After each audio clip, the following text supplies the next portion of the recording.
The Daily Dribble.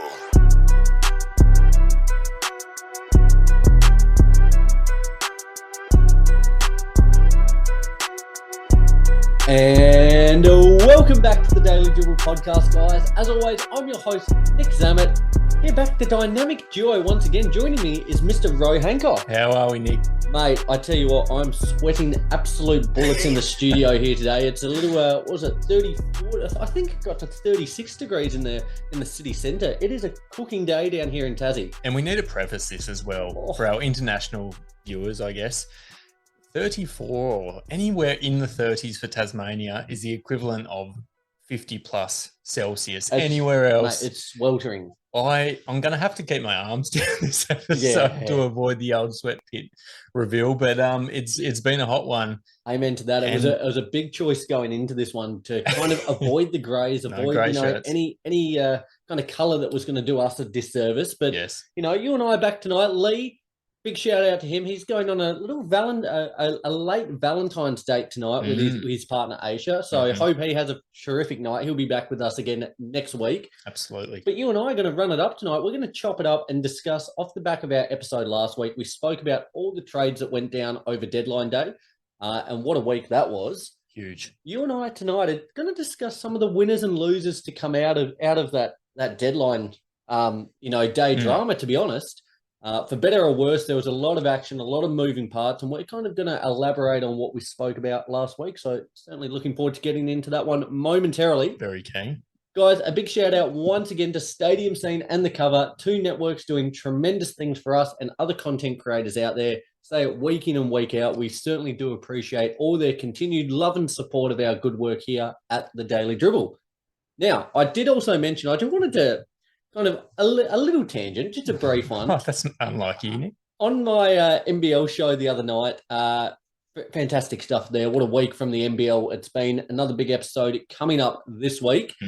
I mentioned just a shout out to anyone in the US or around the world watching the Super Bowl.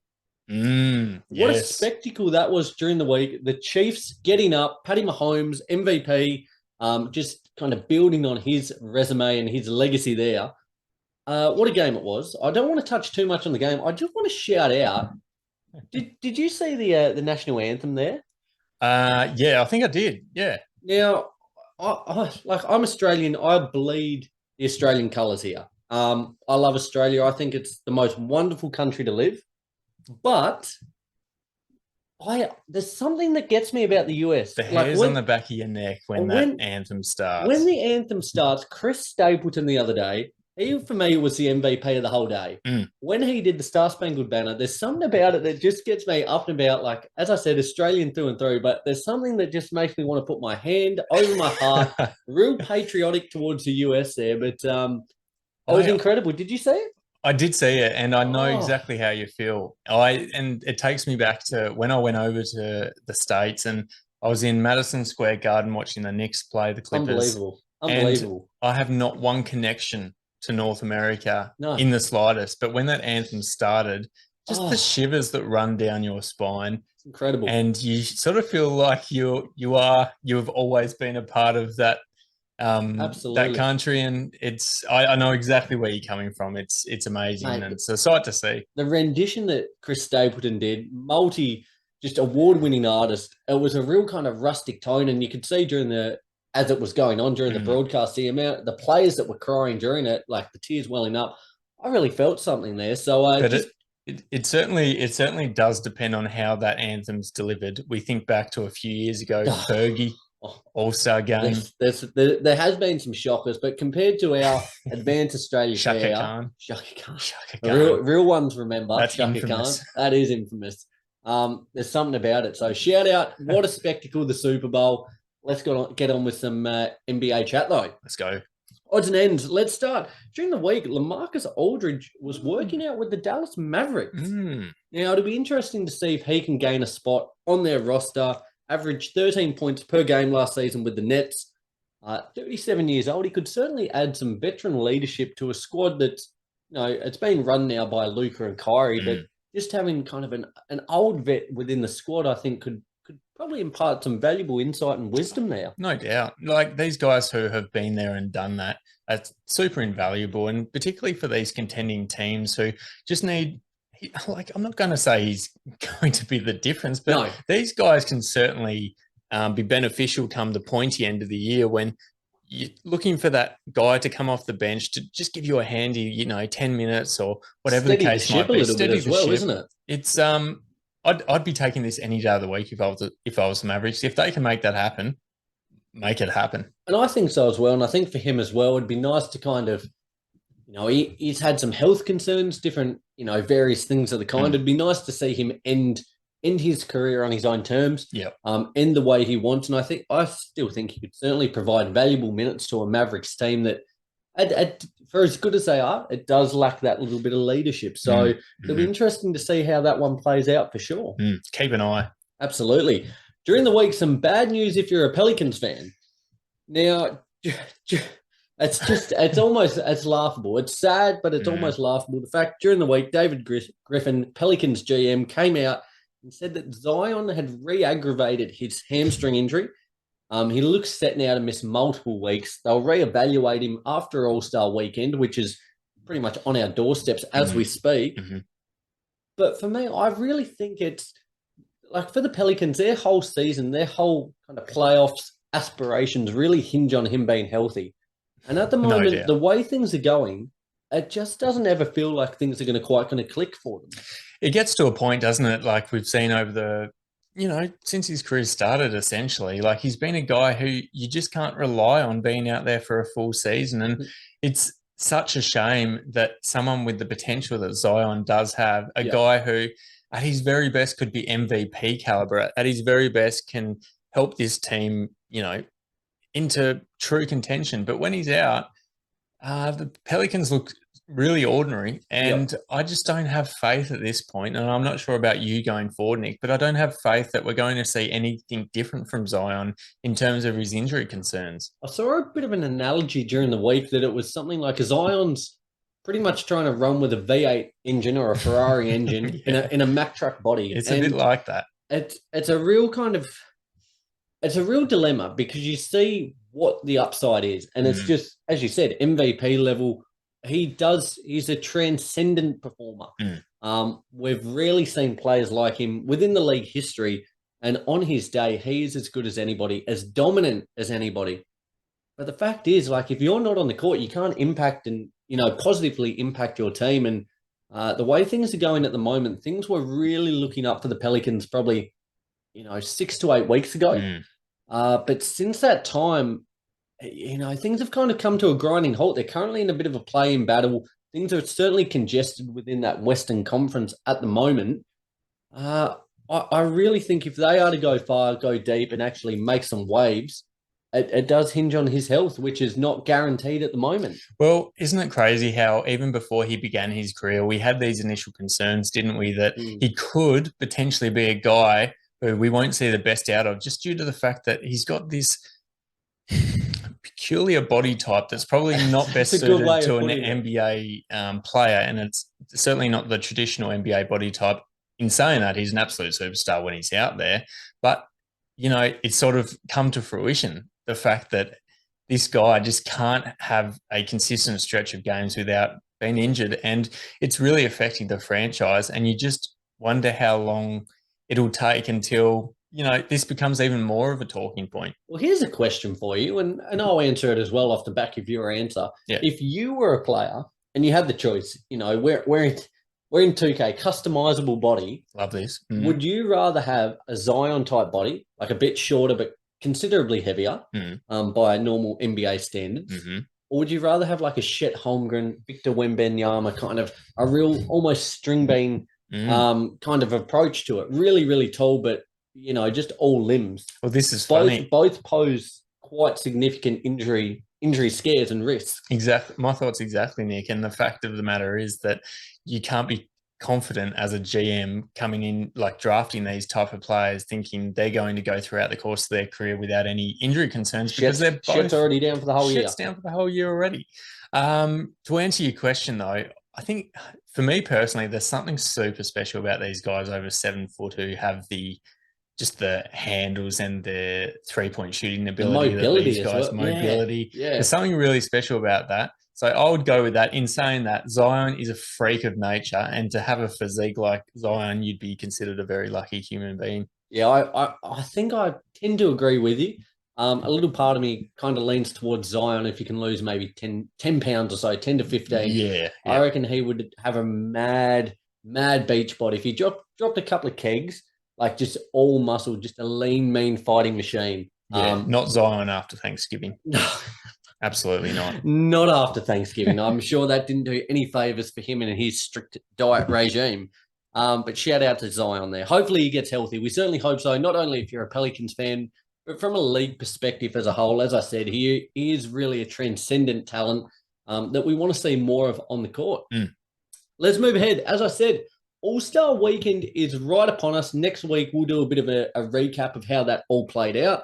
I know for us, it's certainly an exciting time of year. It's nice to almost have a little bit of a break from the regular season games, kind of unwind with just some, almost theatrical type events. Yeah. Nevertheless, it still poses some exciting moments, and no more so than the 3-point contest. Now, I'm going to rip through who was announced as the participants in this one. We'll just make note that Julius Randle, after being confirmed in it due to injury, Anthony Simons, after being included in it, is set to miss due to an ankle injury he suffered the other day. Julius Randle will take his spot. Poor Party Rock Anthem. Party Rock Anthem. But here's the list. I want you to give me your winner, Row. So we've got Jason Tatum, Damian Lillard, we've got Kevin Huerter, Tyler Herro, Tyrese Halliburton, Buddy Hield, Damian Lillard, Julius Randle now, and Lauri Markkanen. So, on that basis, who's your pick? Who's taking it out? Now, I was thinking about this the other day when I was looking over the candidates, and I think for me, Buddy Hield, when he gets going, is an absolute. He can't miss, like, essentially. And I think this kind of, like, there's no pressure on him really. Like, it's just the 3-point contest and All-Star Weekend. I think if he can get going early, if he can knock down a few early ones, he would certainly be my pick. In saying that, there's a few guys in there who are capable of knocking down near on every bucket, really, on their I love this. Compared to some of the other events, like the 3-point contest, I don't want to discredit the dunk contest in any way, but when you look at the talent in this actual event, the 3-point contest in comparison, it's head and shoulders above, chalk isn't and it? cheese, isn't it? It's awesome to see. It's awesome to see. So you reckon Bud's... My pick would be Bud, and he might not be the biggest name out of that lot. Certainly not the biggest name, but he can absolutely light it up if he gets going. Okay, well, I'm probably going to lean towards arguably the biggest name. I think it's Dame time.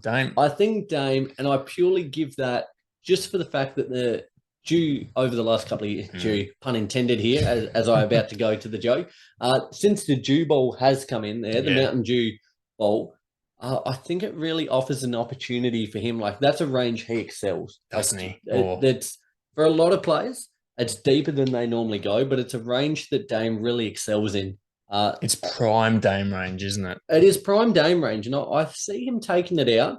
I reckon a sneaky outside chance, though, Tyrese Halliburton. Oh, really? Okay. I'm certainly not saying put the house on it, but if you were to look at the odds, I'm not sure what they're paying, and wanted just maybe a bit of a rougher outsider, I reckon Halliburton could be up there. But, little dark horse. Well, now that we're putting dark horses out there, go for it. Red Velvet. Kev. Now, he's not very dark. Huerta. He's not very dark. He's probably got the most pale complexion in the NBA. Casper. I think so. I think so. I relate to that man on many levels, apart from the 3-point shooting and athletic ability. But I think he could be one who's just knock down, stand, shoot. Like, I think these guys, to be perfectly honest, who don't have the expectations to win it coming in, often do really well. How do you say his last name? I say Kevin Huerter. Now, what actually is it? Like, what's the... I think it's Kevin Huerter. Like, Huerter? Huerter. I'm not a fan of that. That's like Family Guy. Have you seen that Kevin episode? Huerter. Cool. Whip. Cool, yeah. It's got a bit of that about it, and I'm not sure about it, to be honest. That's a great comparison. I don't want to even say anything more because you've summed that up on a great note. In other events, Cool Whip. That's stuck in my One head of the now. best scenes. It's an incredible scene. Family Guy as a whole is just a phenomenal series. Yes. With you. Almost maybe underrated in this day and age, just because of so many other shows coming to life since Netflix and things of the kind. But from an animated series, that's right up there. Let's start a second podcast, Family Guy, scene by scene. Don't tempt me. Don't twist my arm because I'll be there. In other events, the dunk contest. So we've got Kenyon Martin Jr., Mac McClung, Trey Murphy III, and Jericho Sims. Mm-hmm. Again, it's not a star-studded class. Not by any means. By any means, compared to the three-point contest. There could be some excitement there. The reigning champ coming back, Jericho Sims. What do you reckon there? I'm going to back it on the G League guy, Mac McClung there. I'm backing him in. Look, a lot of his, the Jericho reason Sims didn't win it last year, did he? I don't think so. No. As I said, I was thinking of Obi Toppin. Did he? You see, that's just it's just not memorable the at all. dunk contest, and I digress a little bit as to about say who you were going to win it, Row. But the dunk contest just needs someone, to come in a top tier talent and just take ownership. Say, I'm going in. I'm going to win this. Whether it's a Zion or a Jar, or when you look at this as an event, the quality and the actual, I guess, credibility of it has diminished considerably over the last couple of years, and it really is a shame. Here's one for you, though. Do you reckon the reason that a lot of these guys aren't participating, we talk about Zion, LeBron, Ja Morant, these blokes, do you think the reason comes down to the fact that if they don't win it, it almost seems like a failed venture? Or is it more of an injury concern? Or is it more of I'm not putting myself down to that level type of situation? I think there's a few things weighing up on their mind, but I'm not really sure what it actually is specifically. It's a great point. I reckon it's probably a little bit of a combination of the three. It's a toughie, isn't it? When you think about it now with injuries and load management certainly comes into play. It's just another opportunity to potentially be injured due to the credibility of it diminishing over the years. Players thinking, okay, I don't want to go down to that level now because it's sitting at a pretty bleak level. But I certainly hope over the coming years something changes and to kind of restore it to its former glory. Even just a couple of years ago, Aaron Gordon, Zach LaVine, we look at Vince Carter kind of running the scene there. There is potential there if it's done right, but take nothing away from the guys doing it this year. I certainly hope they put their best foot forward. Who's your pick, Ro? My pick, likewise with you, Nick, is Mac McClung. Yep. It'd be fun just seeing it. This white bloke G League take on a it two-way contract now. Is it two-way, I believe? But with the Philadelphia 76ers. Did see that. So and a nice opportunity there for him. The good thing about, even though it's hard to find many positives when you look at that lineup, the good thing is the bar for that dunk contest is set very, very low. Amen. So people will be coming into that thinking this is just going to be an absolute awful watch. Yep. And if one or two of them brings out like an unbelievable dunk, which they're capable of, then people will be sort of thinking, oh, that was actually a bit better than I thought it actually might be. So who knows? Just speaking of the three-point contest, the guy we didn't mention within that, Jason Tatum, big shout out to him. Got a little bit of trivia for you, Ro. During the week, he became the youngest player in NBA history to record 1,000 three-pointers made, 24 years of age, 344 days. Now, I'm not sure if you may have seen this during the week. No. Do you know who previously held the record? For the youngest player to hit 1,000? The youngest players to hit 1,000 threes. Three-pointers. Oh, gee. Now, I'll give you a clue. It's a current guy. Probably not a guy you think of, in the top tier level of three-point shooters within the league. I'll give you a clue. It's in the Eastern Conference. The Eastern Conference three-pointer. I don't want too much dead air, Nick. Can you just give us okay, I'll give you a clue. He played today. Now there wasn't many games. Now, who played today? I was busy at work. Yeah, you were busy at work. Busy man you are, aren't you, Ro? There was... Okay, so there's three teams it could be. So it's from either the Bucks, the Bulls, or the Wizards. Three Eastern Conference teams that played today. Brad Beal.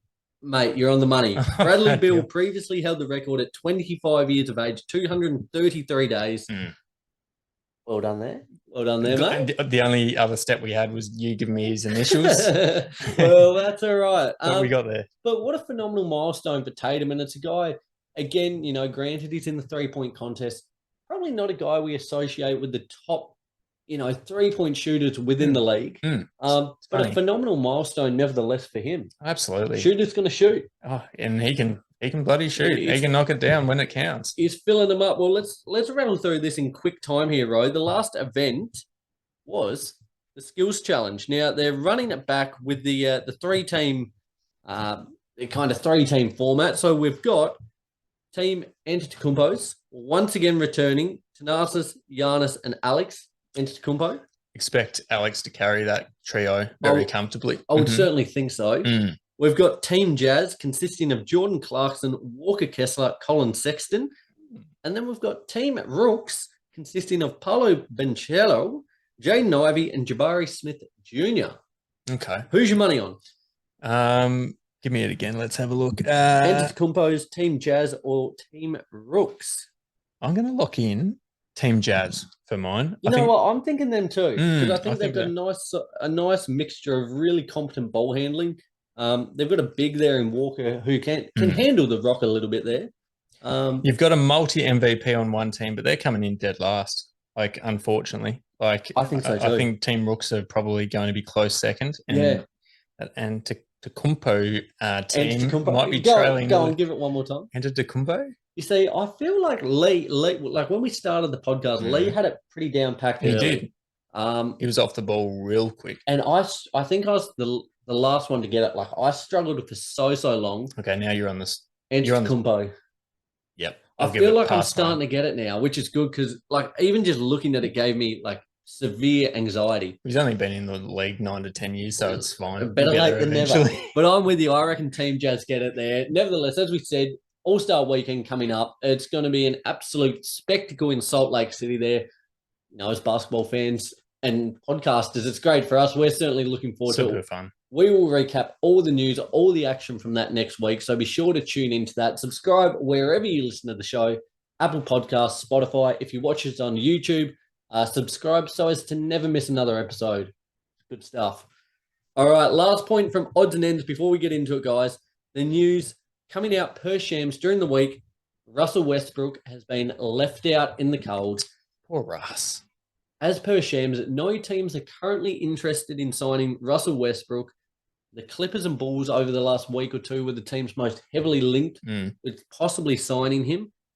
Yet now that's also gone out the window, and there seems to be nothing on the cards. Likely, currently residing on the Utah Jazz. It's quite a shame, isn't it, for a former league MVP? Has been quite a fall from grace. He deserves better, doesn't he, Russ? And he's a figure that it conflicts people. He's polarizing. That was the word I was looking for. But yeah, I just think at the end of the day, he will find somewhere. But the fact that it's taking so long must be a little demoralizing for him, really, to have given so much to the game over the course of his career. And, people have put him as the scapegoat for the Lakers at times this season, and it's completely unfair.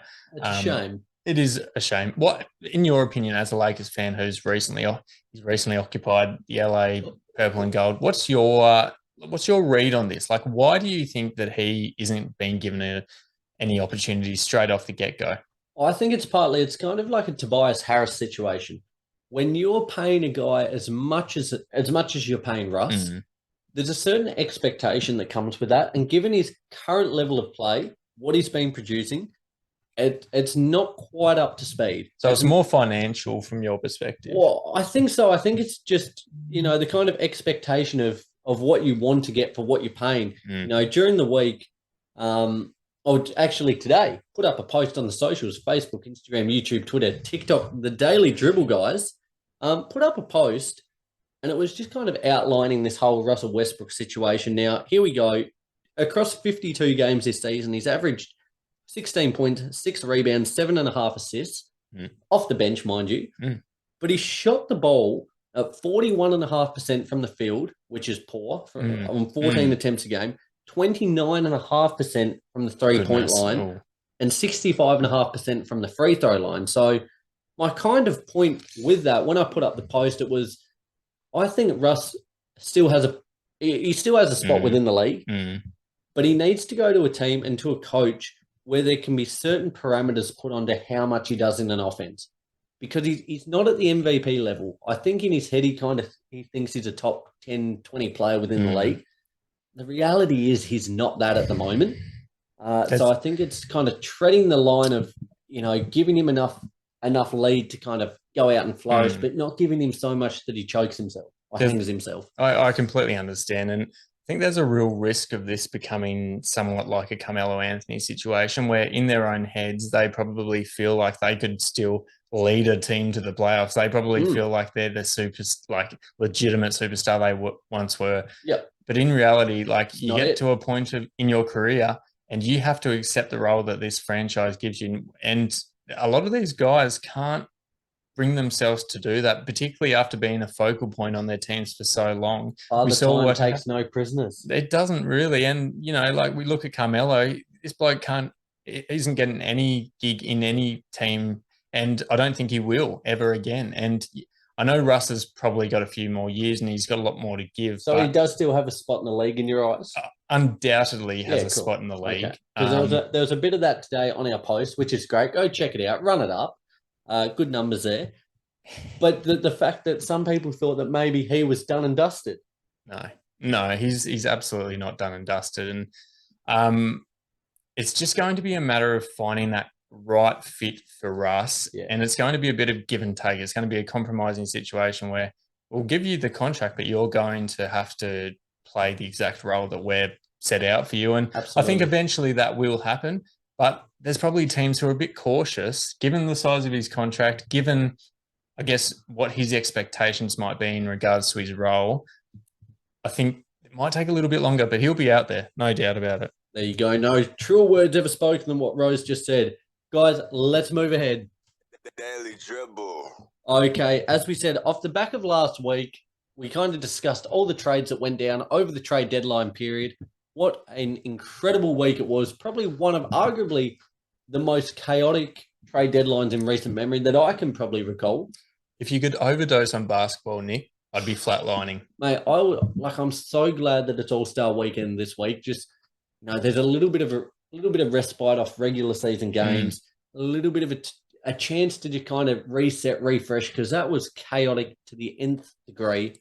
I love it, but it certainly took it out of me. Exhausted, mate. I was have an ice bath after that one, mate. After that, I think it was the Friday because we were recording that night, and I was like, I actually feel mentally drained. Yep. Trying to keep up with everything that went down. I was like, I feel like I'm missing something. There's moving parts everywhere. There was a lot going on, so we kind of last week we went through, if not all, most of the trades.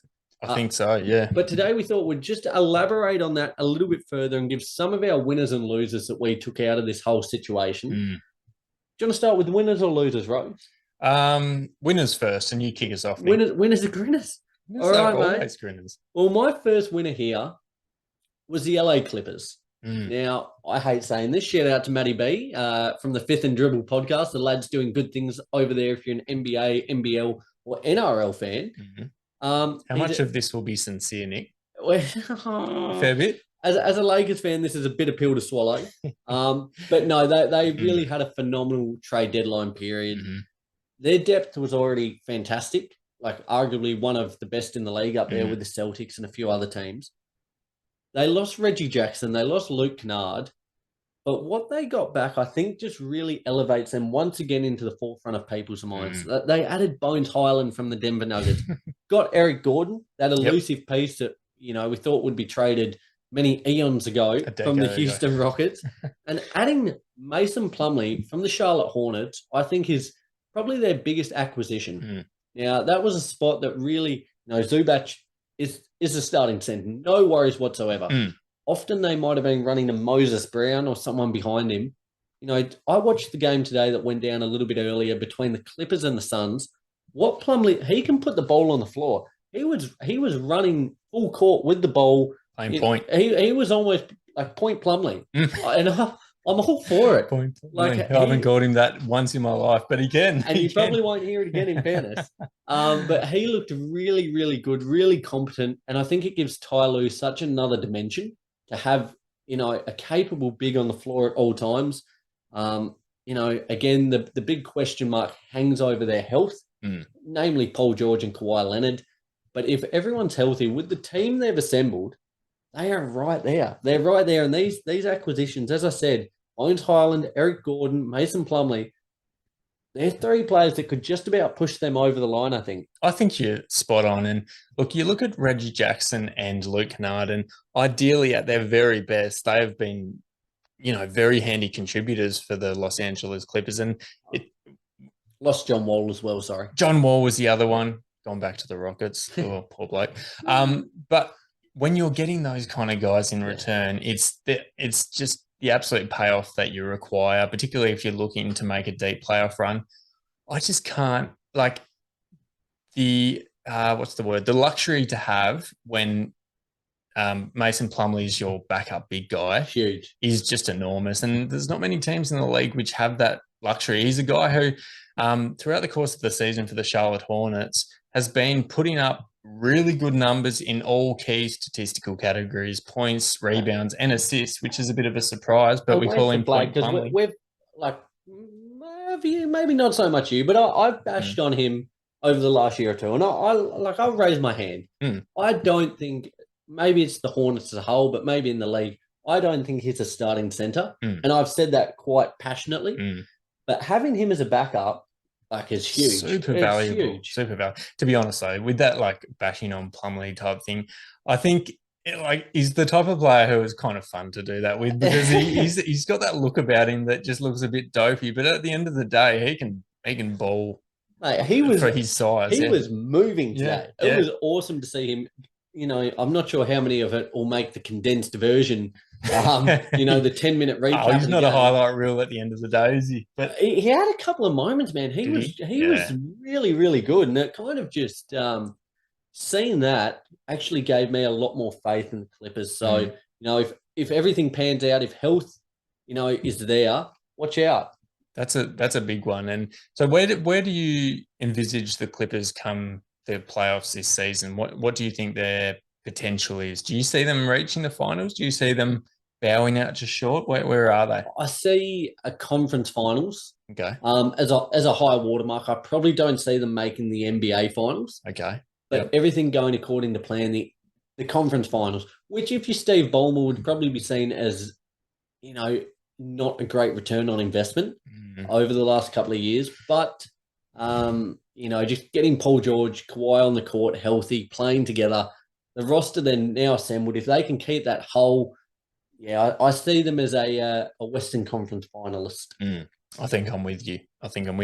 Excellent, mate. What have you got there as a winner for your side of the bracket? My first winner is new Brooklyn Nets recruit, Mikal Bridges. Yes. Goodness me. Woo. How about the game the other day where he knocked down a career high 45 points for Mikal Bridges? Outrageous. Talk about getting early returns on that trade. So good. He was absolutely, throughout the course of that game, the focal point for the Brooklyn Nets. Yep.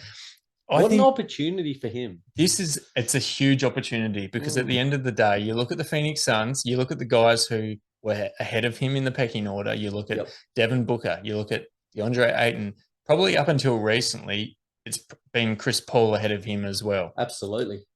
He's gone onto this team now. He has the potential to be the focal point of this team. Yes. And become really like a legitimate star of the league.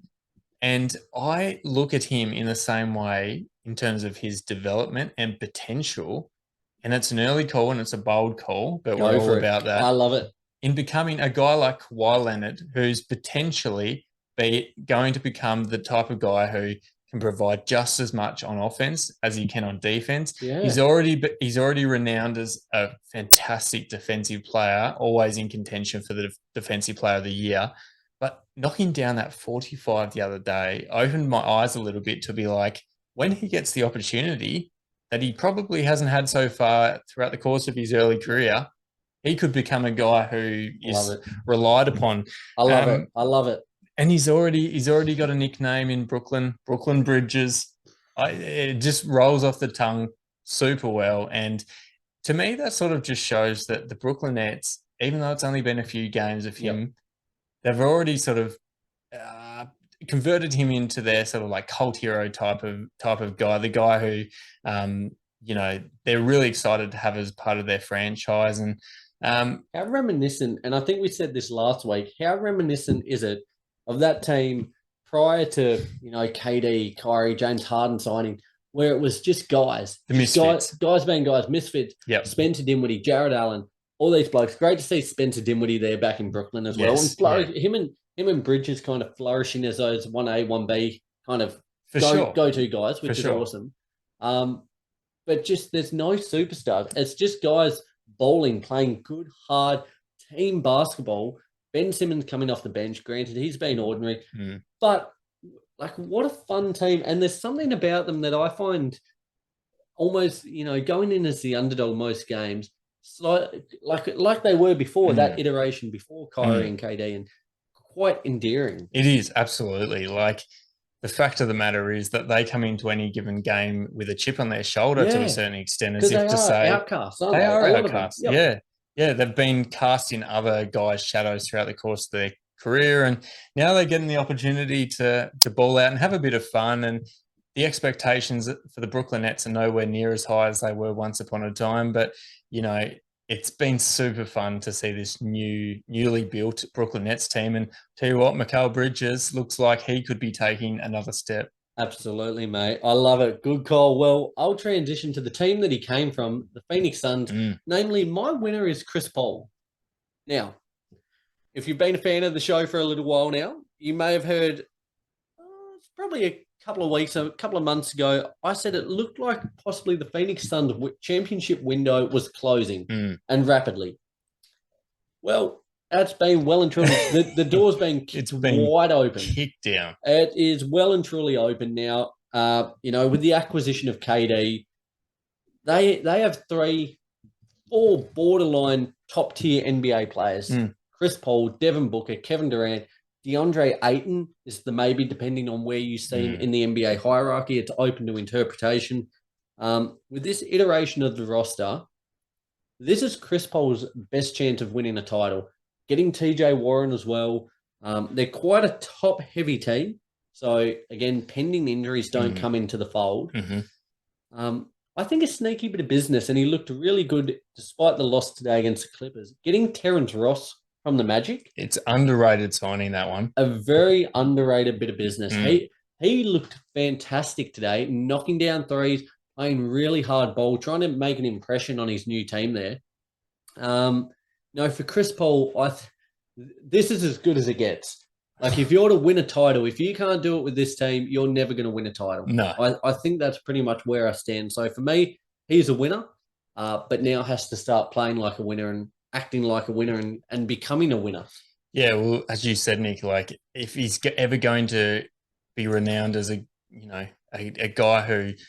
You don't want to end a career as good as his without having an NBA championship would just kind of complete his resume. It's the truth. And as good as a guy like, for example, John Stockton is, absolute superstar of the league, I'm not disputing that. There's always, for the rest of eternity, going to be, but he didn't win a championship. Same with Karl Malone. Yep. And you don't want Chris Paul to become a guy like that. And for a guy who's given so much to the league, as long NBA fans, particularly when CP3 was coming up through the ranks, you almost feel like he deserves to win one. And you want to, as an NBA fan, you want to see him get all the way, because he's given us as NBA fans some really good memories coming up over the last, 15 years. And for him to finally get over that hump, he could retire without many regrets at all. Absolutely. Chris Paul's a winner in my eyes. Now, I know before the podcast, Nick, we said we wouldn't cross over much. That's all right, mate. I love it. Great minds think alike. When I was going through the winners, I was thinking there's just no chance in hell that I can leave the Phoenix Suns team out in general, because as far as we were concerned, as you were saying before, it's just a matter of them being essentially dead. They've essentially flatlined. And KD's come with the defibrillator set. The what? Defibrillators. Defibrillators. Okay, I've stuffed that up massively. Stuff. Oh dear. A few ciders and I start making up words. I hope you're not on your deathbed and you're asking, like, you need help. Get the defibrillators. Like, mate, everyone's going to be scratching their head. Like, what's it? By the time we find out what you're actually trying to process, you'll be gone. There's no coming back. Note to self: do not go into medical industry anytime soon, because that will end in tears and or death. The Phoenix Suns, but the fact of the matter is that, as you said, they're now legitimate championship contenders to the point where are they the most favoured in the West? Now? I think they have to be with a healthy. You've got them over Denver. With a healthy KD, yes, I think so. I think so. What a series that would be! Hey, Denver against Phoenix. Everyone healthy. That's a huge call with Denver up about 5 to 6 games on their next best in the West, because they're one of these teams who we probably don't give credit to as much as we should. But I think in a playoff series, I'll probably go with them. But getting KD, not only we know he's a 30-point-a-night player, but not only that, he brings a championship pedigree, which is super important when you vying for these deep runs in the end of the season.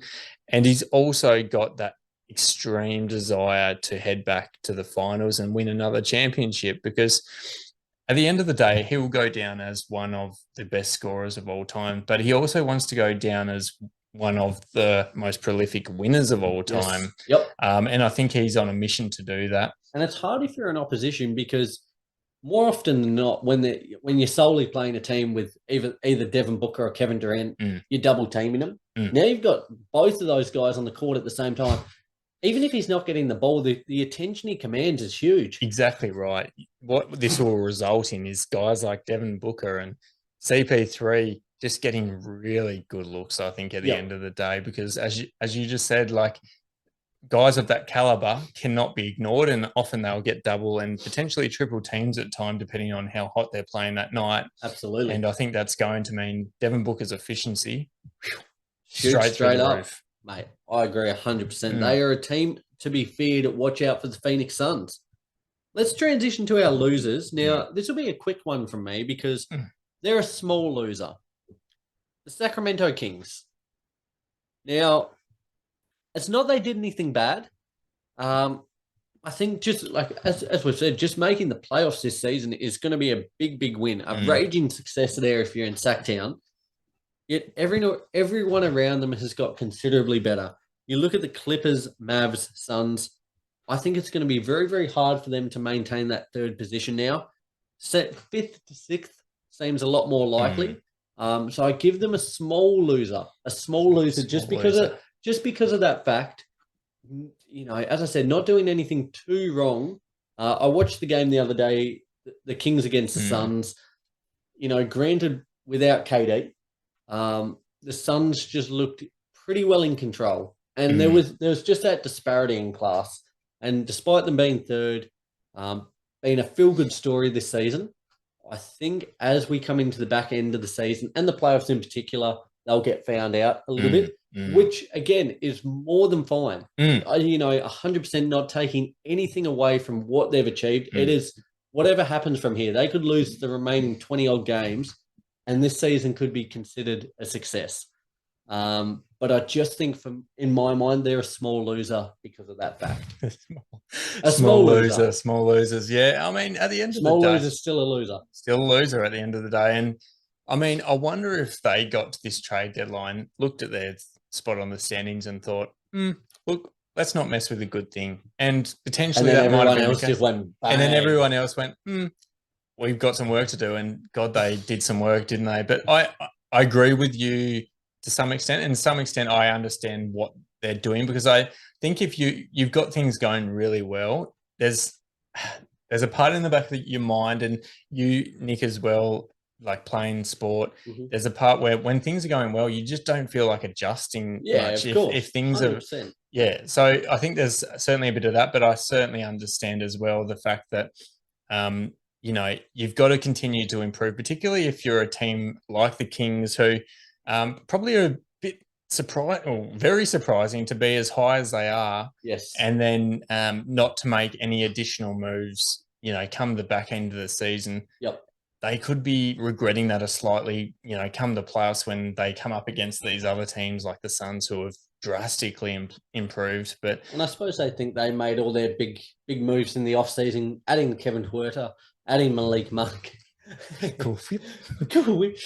All these blokes, like they made their big moves then, absolutely. But yeah, just a little, a little on the losing end of the spectrum. Yeah. Yep. I don't mind that. Fire away, Tiger. What have you got for a loser? Now, this isn't a little loser. This is a big loser. Huge loser. The biggest loser, one could say. You beat me to it, Nick. The Chicago Bulls. Oh. Now, the Bulls are... Bullshit. They are, Nick. They really are. And shout out to Apex. Oh, Apex isn't going to like this segment. This. If you're Apex, you might need to mute for the next few minutes because... Give them hell. The Bulls are, at this very moment, in absolute no man's land. Like, it came to the trade period, and in my mind, and I think I'd argue in your mind as well, Nick, they had to make a move of some description. Now, whether that move be recruiting guys who can elevate them back up the standings, at least into playoff contention, or, and this would be my preferred option, I know I'm not a Bulls fan and it's easier to say this, but the fact of the matter is I think they'd almost be better off offloading some of their core group. They're 2 games back of the plane at the minute. They're currently sitting 11th with a 26-33 record, 2 games back of the Raptors, currently riding a 6-game losing streak. 6-game losing streak. And the Bulls were actually one of 2 teams in the trade period not to make any trades whatsoever. The other being the Cleveland Cavaliers. The difference between the two is the Cleveland Cavaliers have a clear direction as to where they're heading. Yes. And they're in legitimate contention, really, in the East. Yep. And the Chicago Bulls are just nowhere to be seen. I think going forward, they've got so many question marks over a lot of their core group of players. We look at Zach LaVine. Oh. We almost you got there.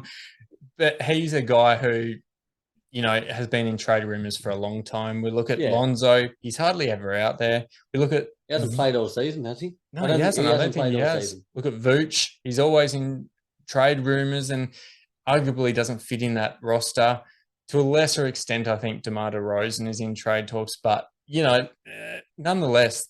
Moves to be made. These guys need to get a move on in terms of what direction they're heading, because after this trade period, it was very much a sigh from me in terms of what are you actually planning to do? I think one of my pet hates as an NBA fan, particularly around this time of the year, are the teams who refuse to make a call either way. You don't want to be sitting in that weird spot where you're not contending, but you're also not committing to a rebuild. And the Chicago Bulls are doing exactly that. They're too good to bottom out at the minute. Yep. They're not good enough at this stage to even make the play. No.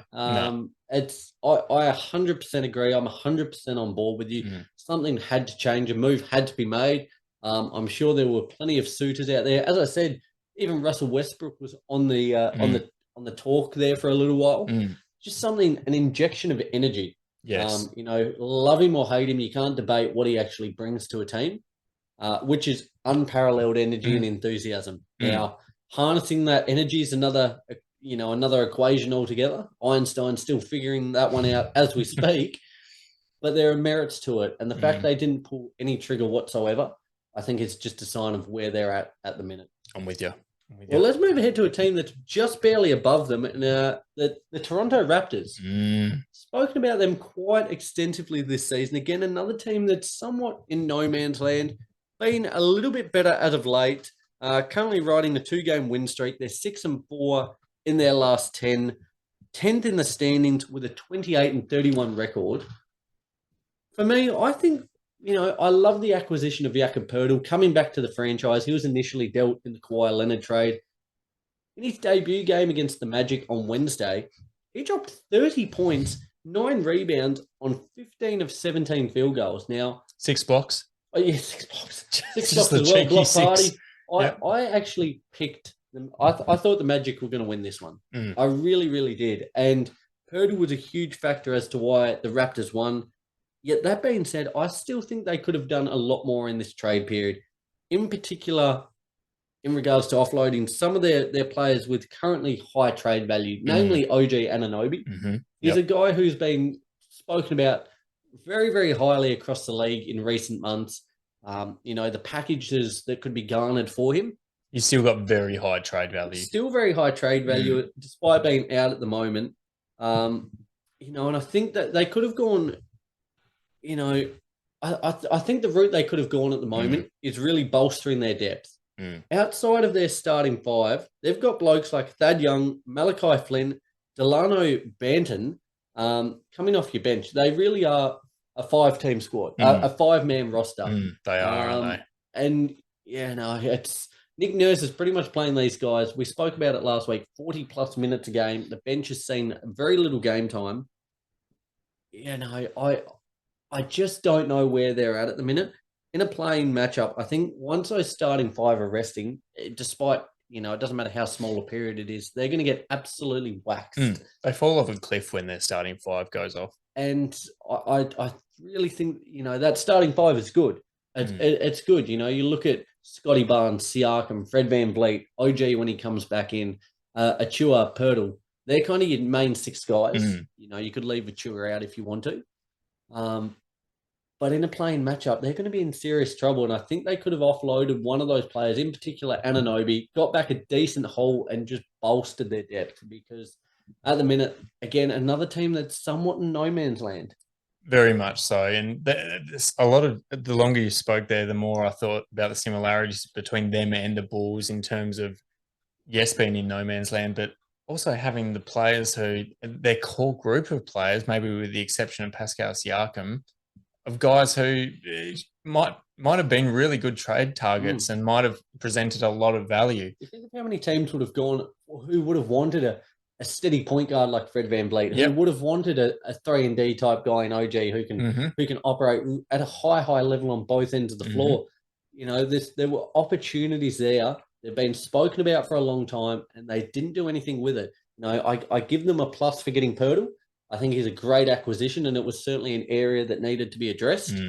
But I still think they could have done considerably more, especially if they wanted to make some impact in the play and fingers crossed for their sake, the playoffs this season. Make a decision either way. Make a move, or make a move to improve your squad, or alternatively, make a move to actually commit to a rebuild, or, something along those lines. We just don't like you staying in the same position. Pirtle's not going to move the needle that much. And that was an outlier. That game the other day, 30 points, 9 rebounds, 6 blocks. That's a career best game for that's a high watermark. You're not getting that day in and day out. So, certainly don't get accustomed to that. No. Watch him now drop like 40 points, 27 rebounds, and 6 blocks again. He'll just go bananas, I reckon, now in spite of us. He's going to turn into Joker type version 2. Let's hope not, for our reputation's sake. Exactly. It's at such a high level already. Yes, yeah. My second loser, and it's probably a little bit of an unexpected one, is John Collins from the Atlanta Hawks. Ooh. Now, Nick, tell me this. Okay. How many trade periods need to go past without John Collins getting dealt after being such a focal point of the trade period in terms of this guy is always spoken about as one of the main trade targets, year after year. I reckon it's happened for the last minimum 2 years. And he is still there. And he's at a team where the Atlanta Hawks don't value John Collins. And he would have to know this, given the fact that he's always in trade talks. He's always been touted as the guy who could potentially be a part of a swap, still has value. Yep. I think that would have to be an awful feeling for Johnny Collins. I agree. And the fact of the matter is, his play this year has reflected, I guess, how he's feeling at the Atlanta Hawks. This year, he's averaging career low points since his rookie season in 2017, 2018. And he's averaging a career low in rebounds as well. Yep. And for me, I thought a trade and a change of scenery would have ultimately, hopefully, resulted in him revitalizing his career, him, living up to the expectations that a lot of NBA fans have of John Collins and know he's capable of in the right situation. There's a vision of him, isn't there? There is. In a perfect world, you can see him being such a high-energy, high-impact player on both ends of the court. Yep. But often reality doesn't meet expectations. It doesn't. And to a certain extent, I almost feel like the DeJounte Murray trade over to the Atlanta Hawks has hampered him even more because he's not really given as much opportunity to, particularly on the offensive end, not given the opportunity to live up to his potential because he's a fair bit back in terms of the pecking order. And that's the Hawks as a whole at the moment. They're currently 8th, but with a minus 500 record, currently sitting 29-30. That would be it's not super demoralizing, but that's certainly not where they thought they would be, given that acquisition of DeJounte Murray. They're underperforming. And the squad they've assembled, that is well unders at the minute. And, you know, as you said, and coming back to that main overarching point on John Collins, he would certainly be feeling demoralized, I reckon. There's only so often you can hear your name thrown about these rumors, thrown about trade packages and things of the kind. You know, it starts to permeate in. You start to think about it. You start to dwell on it. And it sometimes carries across into the court. So put yourself in Johnny Collins' shoes. Imagine you're at work, Nick. Imagine you're sitting down. You're included in an email. You're CC'd into an email and it says, Nick Zammit, we might be looking to offload this bloke if you can give us something in return. My paycheck's still coming in each week? Your paycheck's still coming in, but, you know. And then not at the end same of the job satisfaction. Year after year, no, absolutely not. Year after year, you're still getting CC'd into these emails saying we don't really value you that much here, but you're still there. Do you reckon you'd be a disgruntled employee? Oh my word! I think you would be. You know, I'm physically clocking in each day, mentally clocking out straight after. Do you think your production at work would be very high? I can't imagine. Wouldn't have thought so. No. Tell you what, analogies have been on the button tonight. On point. I love it. I'm all for it. On point like Mace. Big Mace running the point. It's unbelievable. Plumdog Millionaire. Go check it out just quickly. He was unbelievable. I'll have to watch that. I didn't see that. It was really, really impressive. Bro, I love it. There we go. There is some winners and losers from both Row and myself off the back of what we spoke about last week with the NBA trade deadline. As we come into the All-Star break now, next week, we'll be sure to recap you guys on everything that went down. As well, we're now approaching the last 25-odd games for most of these teams before we enter the playoff picture. Every game now is pivotal. For a lot of these teams, you know, you look in the Western Conference, how congested it is. The Lakers, the Pelicans, the Blazers, OKC, the Jazz, so congested. Likewise, in the East, we've still got the Bulls trying to contend, trying to catch up to the Raptors and teams of the kind. There's a lot of exciting storylines to play out. We're going to keep you covered on everything from the NBA. Rose repping the hat there for the Jack Jumpers, the NBL. Game 3, after a really clutch win here in Hobart last night for the NBL Finals against the Breakers. Game 3 returns to New Zealand on Sunday. Be sure to check in Monday. I'll be doing a podcast focused on recapping everything from the NBL Finals as they play out. Mate, what a week it's been. If you're a basketball fan, there is no better time. As you said last week, Nick, it's been Christmas for us NBA fans with the amount of action going on, the amount of content we're able to produce with, you know, as a result of the amount of the action. It's been hectic, but we wouldn't have it any other way. Mate, I've had a blast with you tonight. Looking forward to having Lee back next week. It's going to be a hell of a week. Guys, enjoy All-Star Weekend. We can't wait to discuss it all with you next week. Till then, have a great week and we'll talk to you soon.